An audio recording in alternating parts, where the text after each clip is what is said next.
tell me I don't do my thing till I see them in public and pop out in parking lots. Ain't a draw, but I walk up the block and I bite on your ass. You a bitch and you walk a lot. Lighting up on my homies who spark a lot. You was sipping the type to go spark a thought. God forbid you should go and just get a job. God forbid you should go and just get a job. Damn, I'm back on my bullshit, yeah. And boy, I got full clips, I'm coming with noise, ayy. You bitches can't do this, I was born in a place full of suicide. Started rapping, was hated and scrutinized. Started siphoning. Yo, what's up, guys? Welcome to the Nolan Show, a New York sports YouTube show. I'm your host, James Nolan. Going to upload this to Apple Podcasts and Spotify for you listeners later if you're not being able to get to YouTube. But yeah, let's get right into it. New York Mets fans were pretty hyped. Lindor and Alonso having a great day at the plate. Going to get into them later when the game ends, though. But Knicks, going to be talking about them, the postseason predictions. Probably going to be ending up against the Cleveland Cavaliers, man. So that's going to be a good one to watch. Yeah, and then Aaron Rodgers drama too. You see it right there. The Jets still haven't snagged him from the Packers yet, so we're going to be talking about that, the trade scenario, what the Jets might need to give up, might happen on draft night.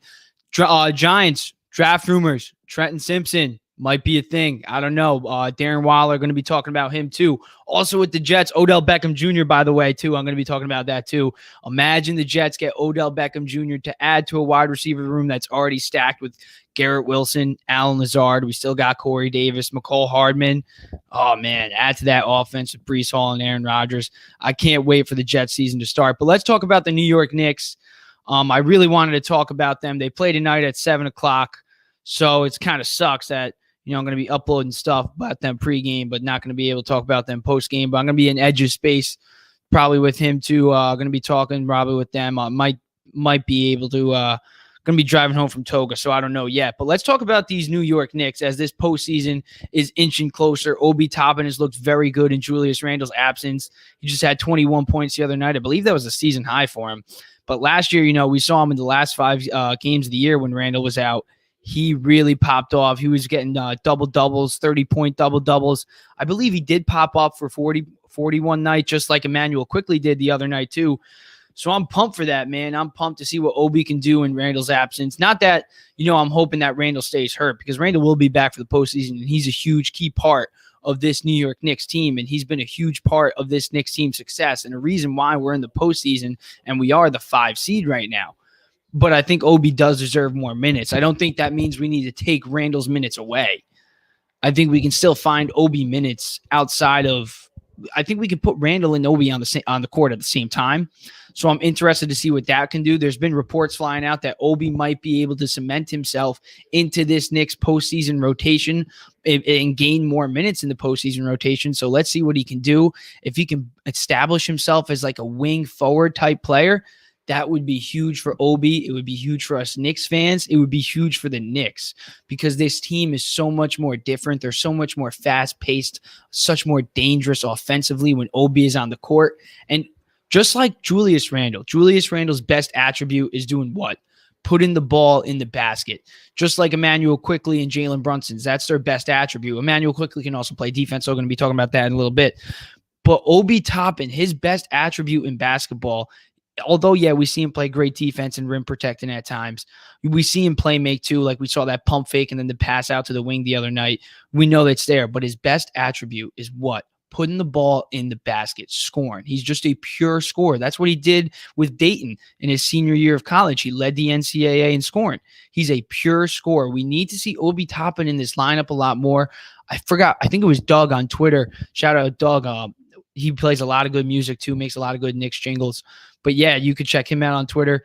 But I'm not sure what his username is right now, but he tweeted out too that just because Obi Toppin it's not, and I quote, but it's like some along the lines like, just because Obi Toppin is behind Julius Randle, it doesn't mean that we should just trade Obi Toppin. And I completely agree with that.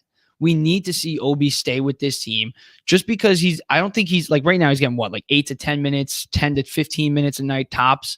We need to see him consistently getting 15 to 20 minutes. If Obi gets 15 to 20 minutes, he'll give us like 10 to 15 points, 7 to maybe 8 rebounds. He didn't pop off for a lot of rebounds the other night, but I think that was also because Mitch was on the boards, and Mitch is like Julius Randle wants to get boards, but Mitch is able to get boards too. So I think that sometimes too, Randle wants his boards. He got his incentives, but Yeah, Obi's just a beast on the court. When he's on the court, like I said, this offense is that much more dangerous. And Julius Randle, he still needs to get his 36 minutes a night because he's that good. He is an all NBA power forward. But that doesn't mean we should just leave Obi Toppin off the court for 40 minutes a night. It's just stupid. Honestly, he's a pure scorer. Like I said, his best attribute is putting the ball in the basket, just like Julius Randle's best attribute is putting the ball in the basket. So I'm really excited for this Knicks postseason. I'm really excited to see what they can do these next two games. But yeah, and speaking of the postseason, we're probably going to be playing the Cleveland Cavaliers. Knock on wood. Hopefully we don't let the Nets fall in front of us somehow, because that would just be a huge, like what the fuck. But yeah, the Knicks are probably going to be playing the Cavs. I think Jalen Rose was basically bashing us, saying like, oh, if the Knicks play the Cavs, we're screwed. It's going to be Cleveland. Listen, Cleveland maybe on paper is a little bit better than us because they do got guys. Donovan Mitchell is a superstar. Darius Garland is beast. And I know last year Jalen Brunson did slag Donovan Mitchell in the playoffs, but Donovan Mitchell has Darius Garland, Evan Mobley, he'll have Jared Allen. They have a really good team. Cleveland is a well-coached team as well, just like the New York Knicks. I mean, Tibbs, I get on him myself a lot, but they're still a well-coached team. So it's a very even matchup because, at the end of the day, Cavs, they don't do one thing very well, and that's play defense. And we're one of the best. They're a very good defensive team, don't get me wrong, but they're not as good as the New York Knicks when the New York Knicks are at their best. So that's where the Knicks have the edge on them, and they also have the edge on this mismatch, Julius Randle and Evan Mobley. Julius Randle is much bigger than Evan Mobley. He's much stronger than Evan Mobley. He can back him down into the paint and destroy him. We've seen it before, too. So I really want to see Randle against Evan Mobley. Also, we need to see Mitchell Robinson, I think, just throw screens at Donovan Mitchell. Make Donovan Mitchell tired. That's sort of some keys to winning in that first round series. If you can just make Donovan Mitchell tired, even if it's not Mitch throwing the screens at him, running into Hartenstein, even running into guys like RJ Barrett, Obi Toppin, just constantly set screens at Donovan Mitchell. Because if you can just make Darius Garland try to beat us, I think at the end of the day, Josh Hart can shut him down. We can see RJ Barrett and Quentin Grimes shut him down. But Donovan Mitchell, we saw him pop off against the Knicks. Even when Jalen Brunson popped off for 48, Donovan Mitchell also popped off for over 42. So we're going to need to see, if we can't guard him, then we just got to make him tired. We're going to see him night in and night out, push the series as long as we possibly can, throw as many ball screens as we can off ball screens as we can on him. Just try to make him tired. I think that's the key to winning, is just making Donovan Mitchell tired, bringing him, just making him pissed, really, just like what we did to Jason Tatum that one game too. Shut him down, shut down their best player, make the other guys beat us. And after that, we got better guys. I think RJ Barrett has the potential to outplay other guys, such as like Darius Garland. Quentin Grimes are too, yeah. So Quentin Grimes doesn't have the potential. He does actually. So, we can see that. And Quentin Grimes can lock up Darius Garland. I hate to say. And Emmanuel Quickly, I think has the potential. We saw him pop off for 40. This Knicks team is that good. Randle, like I said, put him up against Evan Mobley. He can knock him down. And Mitch, against Jared Allen, it's going to be an interesting matchup. Jared Allen is he's strong. Mitch is skinny and tall. So it's going to be a good matchup for there too. And then the bench, that's where I think we benefit, because we're deeper. We got Quickly on the bench, obviously. We got Josh Hart. So we just have to make Donovan Mitchell tired, make the other guys try to beat us, because the other guys outside of Donovan Mitchell, he's the best player, obviously, in the series.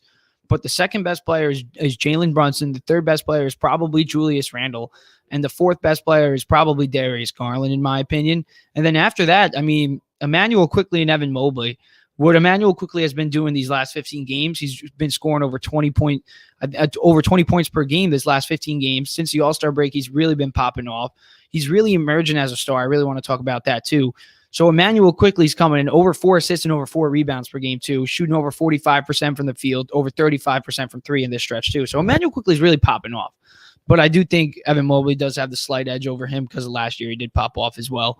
But IQ, he might be able to certify himself soon if he keeps this up, that keeps his play up. But yeah, this Knicks team, I'm expecting them to win in that first round against the Cleveland Cavaliers, nothing less.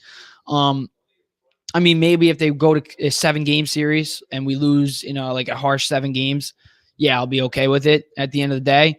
But I think this Knicks team, like I've said it before, 2 years ago, it was different. We overachieved. This team, I don't want to put the definition of overachieving on. I think this is what they are. This is what the Knicks drafted these guys for. It's to win. Jalen Brunson said in the beginning of the season that the expectation was to make the playoffs. You don't have an all-NBA player in Julius Randle and an all-star snub point guard in Jalen Brunson that averages over 24 a game now to not make the playoffs. I'm sorry, you don't. You don't have Thibodeau as your head coach to try to go to the play-in and get a high draft pick in the draft. You don't. You try to get to the playoffs. Now, I'm not saying you have to win an NBA championship, but get to the playoffs. Show us a little progress from 2 years ago when we got our asses kicked by the Atlanta Hawks, because that's when we overachieved. That's when it was okay, because Reggie Bullock, Elfrid Payton was in the starting lineup, Nerlens Noel, then Taj Gibson at one point was in the starting lineup. But now it's Mitchell Robinson, a guy we drafted, Julius Randle, a guy we invested in, RJ Barrett, third overall pick, Quentin Grimes, Jalen Brunson, another guy we invested in, just like Julius Randle. We also have on the bench Emmanuel Quickley, who we drafted in the first round, Obi Toppin, who we drafted in the first round. We have Hartenstein, who we invested in, Josh Hart, who we gave up first-round picks for to get. So just like that, what's going on with the Mets game? We're good with the Mets. But what I'm trying to get at is this Knicks team, I don't want to be labeled as an overachievement season. This is who they are now. When things change, expectations change. And at the end of the day, things have changed for the Knicks. They're not the same team they were last year or 2 years ago. They are a good team. They're a top 10 NBA team because the West kind of sucks right now and the East is loaded. Let's be real. It used to be the opposite a decade ago. It was just LeBron and wherever LeBron was, that's who would win the East. But it's different now. You got the Celtics, you got the Sixers, you got the Bucks. Jeez, why am I missing out the Giannis and the Bucks, former NBA champions? I think they're going to win the NBA Finals too this year. I think everybody just doesn't like to talk about Giannis because it's like the LeBron effect a couple of years ago. Giannis is that good. He's going to win the NBA championship this year. Oh, come on. The Brewers got another hit. His pitching is killing us, man. The pitching is also very as much as you want to hate on the offense. Now I'm going to transition to the Mets now. But as much as I do want to hate on the offense with the Mets, we got to get on this bullpen a little bit too. They were off to a nice start, but Tommy Hunter obviously screwed it up right after Cookie. Really, since that game, since the 10-0 and 9-0 game, the Mets have really just sucked pitching wise. Scherzer sucked. The bullpen sucked. Cookie sucked. Peterson, even today, he wasn't that strong. He gave up 4 runs. But, hopefully this 6-4 lead can stay intact. I think we can. I'm just watching it in the corner over there. It would be cool if this TV was actually real and I could get it on. But, yeah, I'm interested to see what this Mets team can do to finish it off. This bullpen really needs to get a strong performance in. Oh, thanks, Nelson. Yeah, everybody, I'm blurry right now as hell, but Nelson is a good guy. He's an Amish Mets fan. If you guys want to check him out, he's got really good videos on YouTube. And yes, that pitching worries me too, man. I think that's the biggest concern for me because our offense, yes, we see it today. It's popping off. Lindor and Alonso, they're coming back, but this pitching is still what's alarming me. And now that we're talking about this pitching, I want to talk about Max Scherzer, a guy who's kind of blown up last night because I don't want to talk about the game too much right now. But Max Scherzer, last night and even the start before on his opening day start, he struggled in the 6th inning. Even last year, towards the end of the year, in the San Diego game and the Atlanta game, he struggled late in the games too. So I don't know, maybe it's a thing from the pitch clock too. Maybe he's over rushing his pitches and that's why late in the game, maybe he's a 5-inning guy or a 6-inning guy. Maybe he needs to build up or really just needs to get used to this new style of pitching. I don't know. Maybe that's what it is. And maybe it's a simple thing is he just needs to get used to it. But he's also a guy who's 39, 40 years old. And he's had the oblique tear last year. He had shoulder stuff going on when he was with the Dodgers and the Nationals a few years ago. It's not like Justin Verlander, where Verlander just had Tommy John. And we see pitchers all the time come back from Tommy John. And Verlander, look at the stats. Go on Baseball Reference. You see 25-plus starts, 28-plus starts, 30-plus starts, year in and year out, except the 1 year he had Tommy John. And like I said, he comes back from Tommy John and wins a Cy Young. Scherzer, he had a great ERA last year, but he didn't pitch a lot. And even towards the end of the year, we saw him frail out. And yeah, Verlander frailed out, but he also threw 5 innings of great baseball in the World Series, and he got a World Series ring. And like I said, a Cy Young. So I'm more confident in Verlander when he does come back. And that's why I also think Verlander not pushing himself is also kind of smart too, because we're going to need him. But Scherzer is the one I'm worried about. And I'm not going to worry too much yet, but I am a little worried about it. I'm not going to lie. So I think the Mets, they need to figure out what they want to do. I think Kodai Senga is honestly going to turn out to be our ace. I want to talk about that too. So while this Mets game is going on, 1st and 3rd, 2 outs, let's get out of this, boys. Come on. Let's go Mets, baby. But yeah, dude, Kodai Senga, I was so hyped even coming into the season. You know, I was watching his Japan highlights, just doing a lot of research on him. He had 6 Japan Series titles over there. He's only 30 years old too, so that's crazy. He's been pitching over for a decade, and I was alluding to it last week too on my pod. Kodai Senga, it's not like he's a prospect, right? It's not like he's a blue chip young prospect coming up from the minor leagues. No, he's coming from the 2nd best professional league in the whole entire world to the 1st best. It's not really like we saw Shohei Ohtani. He had Kodai Senga had better numbers, pitching numbers, than Shohei Ohtani in Japan. He was a better pitcher than Ohtani. And Ohtani was just 4th in the AL Cy Young voting last year and had a sub-3 ERA, had a sub-2.5 ERA last year in the American League. So, and now Kodai Senga, who was not just a pitcher, not just one of the best pitchers, he was the best pitcher in Japan. And he was doing it for over a decade. 6 Japan Series titles. All he did was win in Japan. Shout out DJ Kyle. All he did was win, dude. He is a winning pitcher. You saw him outside. I loved it when Starlin Marte made that play and Kodai Senga was waiting for him in the dugout. It just goes to show you how much this guy is willing to win. And he doesn't even know full English yet. And he's going out there and he's learning it. He would have been the best. He would have been the ace of Team Japan this year, the team that won the WBC. So the best baseball team in the world, kind of. He would have been the ace of their staff. That's how good Kodai Senga is. Yeah, he has a little bit of control issues, but he can fix that. That's a quick fix. Control, I'm not too worried about this stuff. You saw the guy throw the bat on his first major league strikeout. You saw the board light up, unknown. The ghost fork ball that everybody was hyping up. It's real. I think Kodai Senga, yeah, he was the best pitcher in Japan. I'm not going to say he's going to be the best pitcher in the major leagues, but with the way that Max Scherzer has looked so far and his age and the point of his career he's at right now, and same thing with Justin Verlander. He hasn't even pitched for the Mets yet, but I still think Justin Verlander will have a strong year once he does start. But I think Kodai, come the end of the year, will be our best pitcher. He's going to be the guy where Mets fans are like, I want to give that guy the ball. I don't want to give Scherzer or Verlander the ball. I want to give Kodai Senga the ball. That's how good his ceiling, Kodai Senga's ceiling, is above my ceiling on the screen. It's all the way up there. It's limitless. His floor is also very low. I think his floor is like a 3.5 ERA guy, a 10 to 15 win pitcher. But I think his ceiling, like I said, is to be a Cy Young candidate. That's how good this guy is. I'm not going to try to overhype it, but what do you guys think? Yeah, that's a great point. What happened? Oh, come on. Drew Smith. I love you, Drew Smith. Why you got to do that to me? I agree. You know what, though? The one thing, though, Kodai Senga, that's a great pick to win Rookie of the Year. When we were talking on the Mets, I actually picked Brett Beatty, unknowingly thinking that Kodai is technically a rookie. But, yeah, that's a great pick to win Rookie of the Year. But, yeah, this Mets team, now that it's 6-6, I'm like, yesterday I would be kind of worried, but let's put up this one, yeah.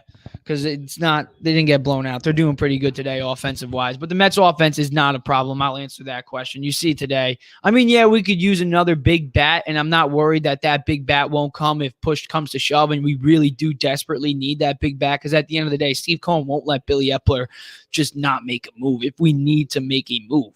We have a $364 million payroll. Steve Cohen is not going to not let this team make the postseason. It will not happen. I'm sure if Max Scherzer actually really sucks and has this 6 ERA for the whole entire year, he won't even stay on the staff, even though he's $40 million. I don't think that'll happen, but Steve Cohen is that diehard about winning. So I'm not worried about this Mets offense year long. If we need that bat, we will get that bat. But Yeah, it sucked not scoring for 20 innings, didn't it? It did suck not scoring for 20 innings, but then you saw Lindor pop off, and he's popping off today, hitting doubles left and right. Pete Alonso, he's got 2 home runs today, right? Or did he have a double? I'm not sure his last at bat, but Pete Alonso's popping off, Lindor's popping off. I was talking about it too on the Mets Way with the guys, with Jared, Josh, and Drew. Shout out those guys. Shout out the Mets Way. Shout out the Mets chat too, the Mets fam too. Really love those guys. But yeah, dude, the Mets, like, I'm not really worried about them offensively, because especially with these two guys showing what they could do, that's really the glue. Marte and Nimmo, they've looked fine. They've looked really good, especially Starlin Marte. Jeff McNeil, we all know he'll get back to it. He struggled like after the first game, but other than that, he's been really popping off since too. In the bottom of the lineup, they've been doing the job. I mean, Canna, like, picking his spots. Tommy Pham, he came up for us one time. Like, they don't need to hit for us consistently. They just need to do the here and there. Thank God we got out of it with the tie, though. Whew, I do not want them to take the lead today. I want to keep it tied, and let's get the lead. Come on, Mets.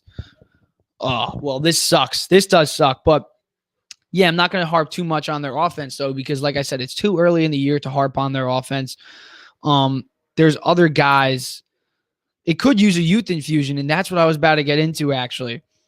I don't think we're going to have to wait later on until the season, but I think, like, we do have that in our back pocket. We do have Steve Cohen, and we have Brett Beatty, who's tearing it up. Yeah, he just had that thumb injury, or not the thumb injury, but he's day-to-day on something. I forgot what it was off the top of my head.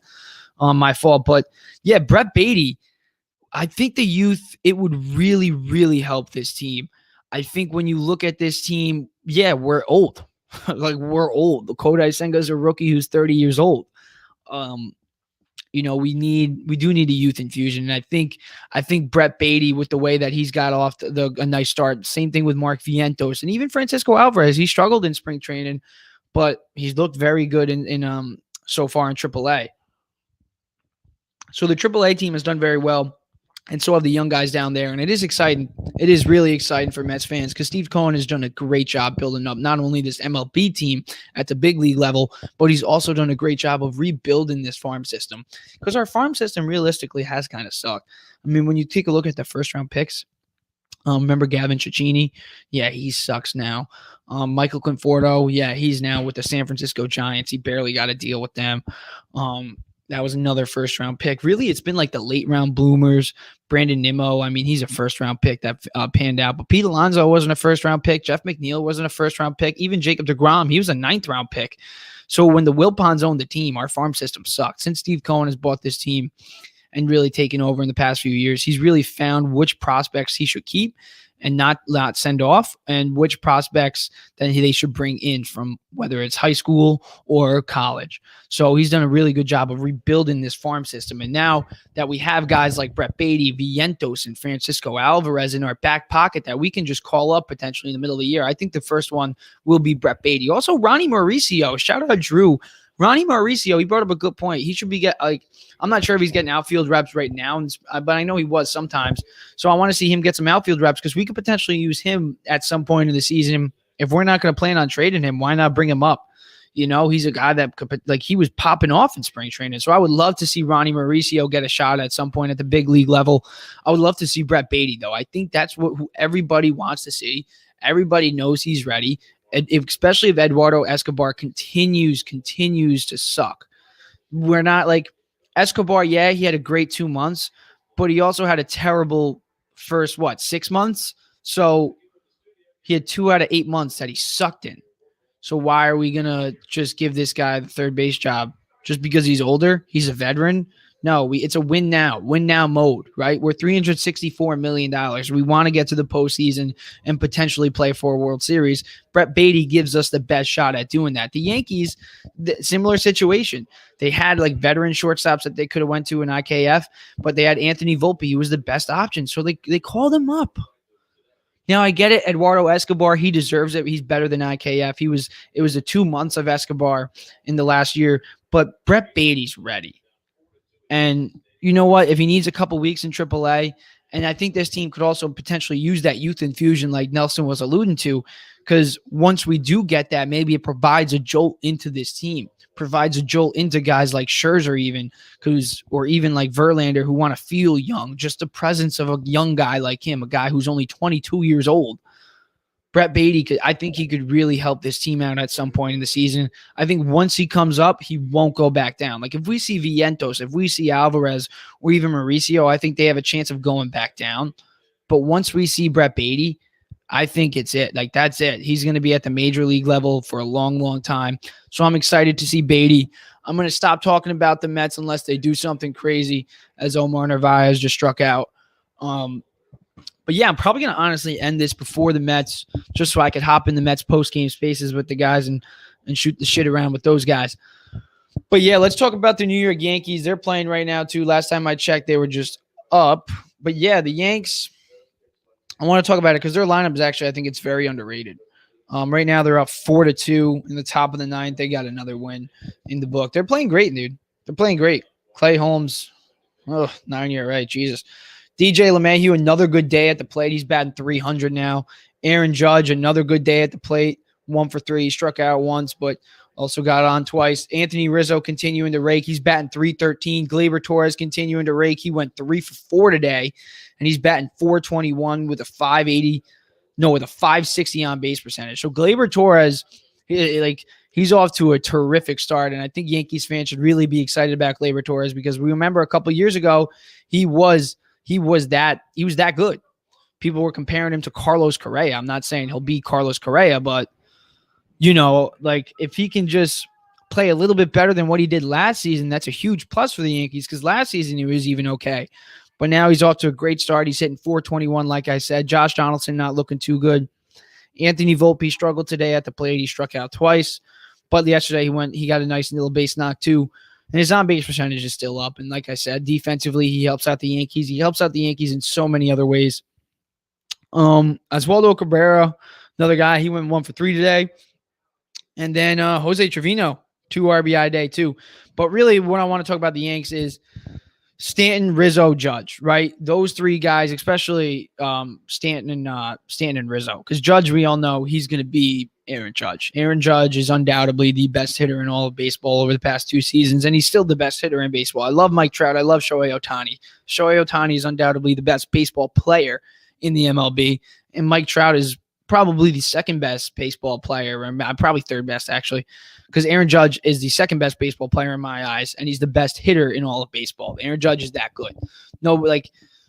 Nobody's better hitting wise than Aaron Judge. He clears all. So, but Rizzo is gotten off to a nice start. Stanton has hit some home runs here and there too to start the season. So if those 3 guys can really be the big boppers that we all know they can, and Anthony Volpe can kind of just lift himself up a little bit. I don't think he needs to do too much because like I was talking about it last pod too, he can do a lot of things other ways that he can affect the game without just getting hits. Like he can get on base, he can work the count, get a walk here and there, and he's quick too, so he can score from first. He can score from first. So I think soon we might see him at the top of the lineup too. We might be joining DJ LeMahieu, who's getting off to a nice start. We saw last year when DJ LeMahieu got hurt, this Yankees team really started to struggle. Aaron Judge didn't really have another guy to drive in. They had to put Aaron Judge in the top of the lineup. I mean, at the top of the batting order in the leadoff spot. So when DJ LeMahieu got hurt, it really screwed things up for the Yankees last year. That's why they this Yankees team, when they had this lineup that they do have right now with just Anthony Volpe in it, they were one of the best teams in baseball for the first half. They were the best team in baseball. They were on pace to win over 105 games. They were that good. Everybody was looking at the Yankees like they were the big old evil empire again. But at the end of the day, injuries happened. Like we saw Matt Carpenter got hurt. He was a big guy with a lot of pop for the Yankees in that middle of the lineup there too. He got hurt, so that killed their season too. A lot of injuries killed their season. Even now, I mean, Luis Severino's hurt. We see Carlos Rodon still hasn't pitched for the Yankees, but Garrett Cole's looking good. So that's a great sign for the Yankees because he's a guy who we know he has that top 5. He's a great pitcher. He's probably a top 10, top 15 pitcher undoubtedly. I think he's a top 10 pitcher in the major leagues, but he has top 5 potential. He has Cy Young potential. And we've yet to see that in the regular season for a long period of time with the Yankees. He's been inconsistent, but if he can be consistent through a full year and really give the best Garrett Cole, then I think Yanks fans will really be happy with what he can provide. But yeah, I think this Yankees team can really win 100 games. You look at their lineup, they can all just play to the back of their baseball cards. Yeah, they can win 100 games. Like I said, last year they were that good. As long as injuries don't happen, I don't think Josh Donaldson will be in the lineup that much longer. I think we'll either see like a trade, whether it's a trade or a guy getting called up, because we know, what's his name in the minor leagues? He was playing shortstop with drop in the comments if you know. I can't think of it. It's bugging me right now, but yeah, he was a shortstop. We're playing alongside Volpe in spring training. He was doing really good. A lot of Yankees fans wanted to see him up too. And they also have Oswaldo Cabrera, who they could just slide into third base. And when Harrison Bader gets back, they can just plug him in left field. So the Yankees have a lot of options. I think once Harrison Bader gets back, it'll really show like the true New York Yankees, the true 2023 New York Yankees that I think can win 100 games. They can win more than 100 games. So be excited if you're a Yankees fans, as much as I hate you.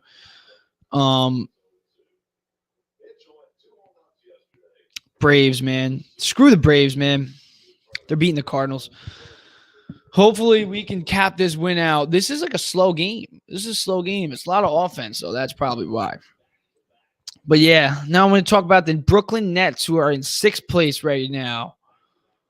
The Brooklyn Nets. Not gonna spend too much time on the Nets. Yeah, I think the Nets, you look at them, McCall Bridges, Cam Johnson, Nick Claxton. You also got Seth Curry still on the roster. This team is pretty good. They stayed in 6th place for a reason. They're not just going to fall off the map just because they let go of KD and Kyrie. I mean, we saw the Mavs fall off the map when they got Kyrie and KD got hurt. So listen, the Nets kind of won that trade, because if the Suns don't win a championship, which I don't think they will, honestly. I don't think they're that good. They are that good, but they're not that good. I think the Nuggets still have an edge over them because Jokic is that good. But yeah, the Nets, if you're a Brooklyn Nets fan, I know there's not too many. And I know there's not too many that listen to this show because it stinks, but I'm kidding. Well, yeah, maybe it does stink. I don't know. But listen, the Brooklyn Nets, they're a good team. Like I said, they would have fallen out of 6th place. Like the Miami Heat can still slightly edge into them maybe, but I don't think they'll get that edge. I think the Nets get it. They could potentially even get a 5 seed weird tiebreaker with the Knicks that would make things complicated, but that's not going to happen. I think the Knicks win tonight and shut the door on that 5 seed. But the Nets, I don't think they win a first round playoff series, because looking at the playoff standings right now, I'm going to pull them up on my screen, the Eastern Conference.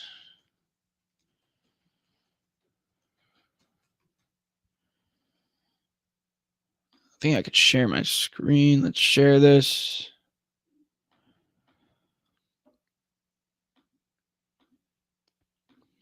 Boom. Boom. So the Nets would match up with the Philadelphia 76ers. So, when you think about it, it's really just, I'm not going to say the Nets can't win that. The Nets, they still got to get that. They still got to get that 6 seed and stay out of the play-in. That's another thing. Oh, wow. Look at that. Really sharing my screen there. But yeah. They're still only a game up of the Miami Heat, but like just looking at the Nets schedule right now too, over these next 2 nights, they got the Pistons, who they should be able to clean up on tonight. And then let's see if my phone's not loading, obviously, because the Wi-Fi sucks. And then they finish up the season against the Orlando Magic. So yeah, 2 easy wins. They should be able to close off the season with the 6 seed, as long as they don't suck. That's the biggest thing for them. Just don't suck. Don't blow it. I don't think they will blow it. I think they'll match up not well against the Sixers, but I think they can give the 76ers a problem. McCall Bridges defensively is one of the best defenders in all of basketball. Nick Claxton, I'm not going to say he can stop Joel Embiid. I'm not going to say it because Joel Embiid is an MVP. James Harden is a beast. Sometimes Tyrese Maxey, very good, but they're beatable. You can get in their heads, maybe. I don't know. I don't like the 76ers, and with Doc Rivers, too, as their head coach, we always see them sometimes fall apart in the playoffs. So anything can really happen when any team plays the Philadelphia 76ers. We saw the Atlanta Hawks a couple of years ago. They upset the Philadelphia 76ers big time, so why can't the Nets do it? I don't expect them to do it, but if you're a Nets fan, you do got to be excited about McCall Bridges because what he's been able to do with this Nets team since he's arrived, 27.4 points per game, 4.7 rebounds per game, a steal per game, and over half a block per game.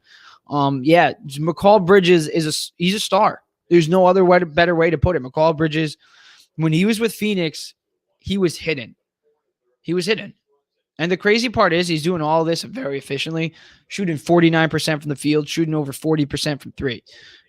27 a night. Wow. McCall Bridges, dude. He's a star, certified star. Like I said, when he was with Phoenix, he was hidden. Dude, the defensive plays that the Milwaukee Brewers have been making, is everybody a Gold Glove on this team? What the hell?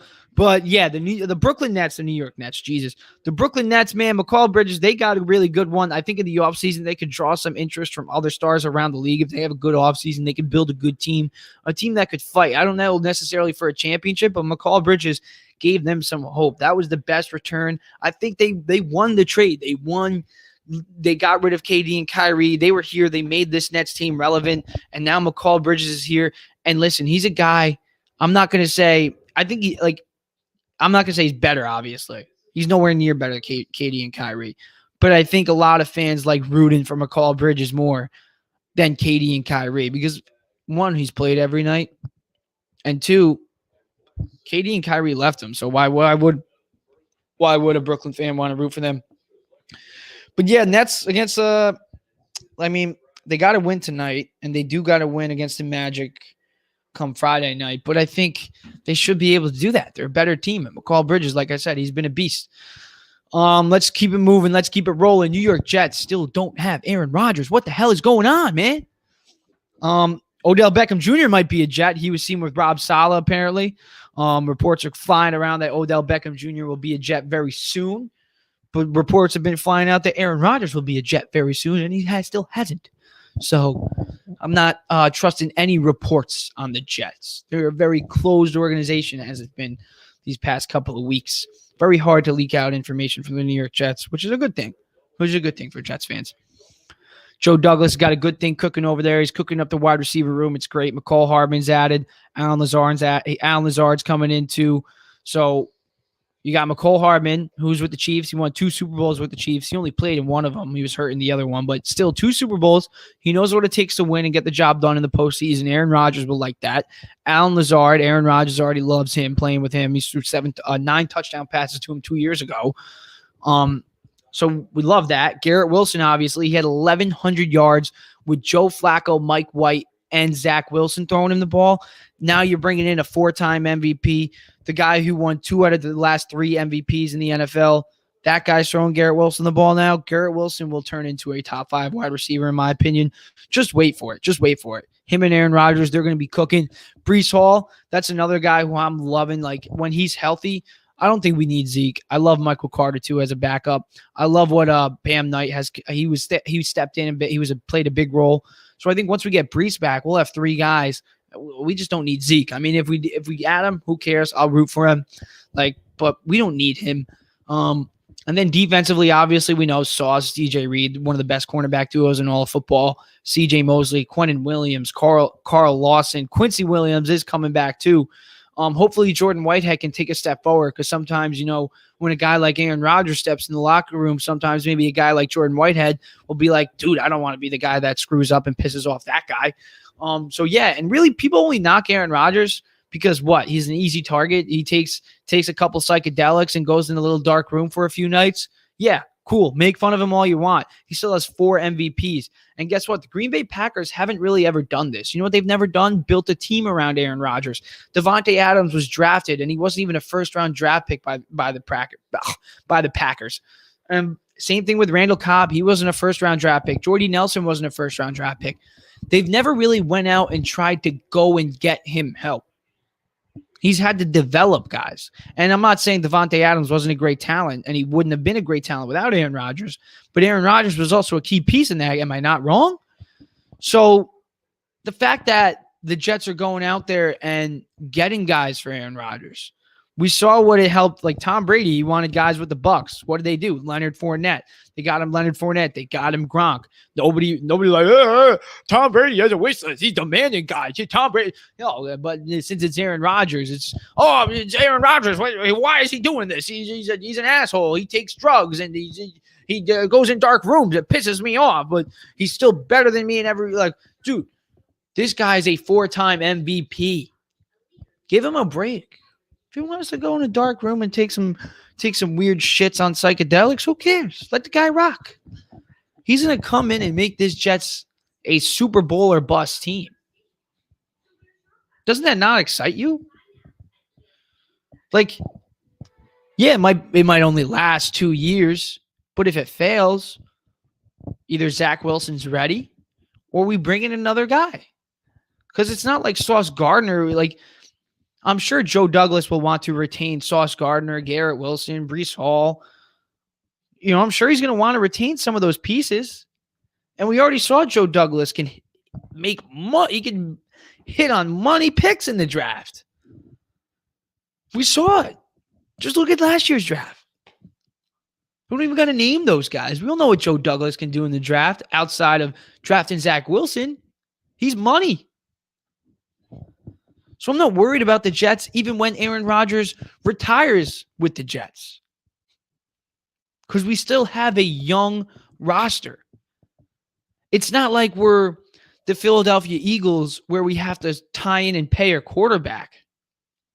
Right? We have to pay, or the Bengals, who now they have to pay their quarterback. And they potentially might have to take a hit on some pieces, where the Eagles have taken a hit on some pieces. Because they're prepping to pay Jalen Hurts. We won't have a quarterback that's on a lot of money in 2 years, so we can still just pay those guys. And then we can get a quarterback on a cheap deal. Zach Wilson won't be expensive, I'll tell you that. And if he turns out to be good, I would love Zach Wilson to turn out to be good and take over. You kidding me? I would love to, every video I made bashing Zach Wilson, I would love to make an edit of myself bashing Zach Wilson, and then just a highlight tape of him throwing 35 touchdown passes in 3 years with the Jets. I would love it. I'm not saying that needs to happen or it's going to happen, but it would be pretty cool. And I'm not going to give up on Zach Wilson either. I just think we threw him under the fray way too quickly. We had a first-year head coach, a first-year GM, and a first-year quarterback all at once.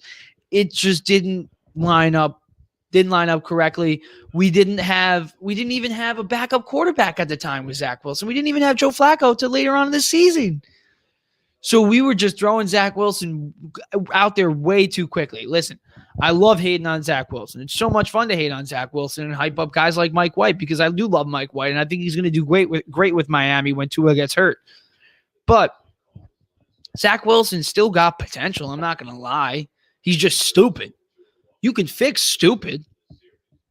Stupid is fixable. That's the great thing about people that are stupid. If you can just find the part that makes you stupid and take it away, then that person really shines. So we just have to figure out how to make – the Jets need to figure out, not we. The Jets need to figure out how to make Zach Wilson not stupid. And that's it.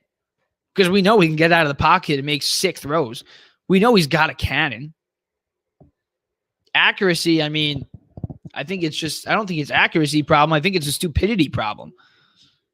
Like sometimes you look at him like there's a guy wide open right next to him, and he's just staring one guy down and either gets hit by a defender, he gets trucked, because Zach Wilson did take a lot of sacks just like Mike White did. He'd just be staring at one guy downfield and then just not staring at that guy to the right of him. Even a simple guy like me can notice that, but that's just stupid. You could fix stupid. So that's why I'm not worried about Zachy. But G-Men, let's talk about the Giants a little bit more later, but I'm going to spend like 5 minutes on the New York Giants. So here's the thing about the New York Giants. Adding Darren Waller, that's huge. That's a huge part. I mean, you only played 7 games last year, 7 games the year before, so 14 total games in the last 2 years. But Darren Waller, if he can stay healthy, the Giants have a real dangerous piece on that offensive side. And they still got opportunities to add another wide receiver, another legit number 1 wide receiver for Daniel Jones to throw to. And Isaiah Hodgson, I'm not going to say he's a number 1, but he's a number 2 or a number 3. Wan'Dale Robinson, I'm not sure what he can develop into, but he was a an upper second round draft pick, so he's got potential. He showed the flashes before he got hurt. So you got two guys already that could potentially fill in as a role player-ish wide receivers. You just need that number one. You got Darren Waller, hopefully. Saquon Barkley, obviously, is a superstar, a top 5 running back in this league. Daniel Jones, he's probably, I'd say, a top 15 to top 20 right now. But with Darren Waller, another year of Saquon, another good year of Andrew Thomas, and an add to the offensive line, then I think that we could see Daniel Jones take a step forward into that top 10 range. But you need to get him a number one wide receiver. And I've been saying it for so long, go get DeAndre Hopkins. But that's all I'm going to say on the New York Giants. Go get DeAndre Hopkins. I'm going to talk a lot more New York Giants later on. The New York Mets are currently 6-6 with a runner on first. They don't have a runner on first. The Brewers have a runner on first. Going to hop in some spaces later. Shout out to everybody who listened. Love you guys. Shout out to the new listeners. Let's go Mets. Before I play that, I'm going to be at the home opener tomorrow. Whoever's going to be at the home opener tomorrow, hit me up. I'm going to be making some content, going to be doing some interviews. So if you want to help me out with that or collab with me and do some shit, hit me up. But yeah, let's go Mets. And yeah, I mean, I'm not a Yankees fan, but I hope you guys win. Hopefully the Nets can lock it up tonight. Hopefully the Knicks can lock it up tonight. I'm going to be talking some hockey too a little bit later too on the week. But thanks for joining. Thanks for watching. Every time that I rhyme, it's a home. On some shit, this is a song for the loners. When I black, I just go in the coma. Every time that I got taken down, I just rose on the ground like I'm Derek in pain. Found my calling, there's no time to wait. Till I'm balling, I gotta make cake. And I'm up 10, but my name is Kate. Saving no someone, get him a cake. Catch a flow.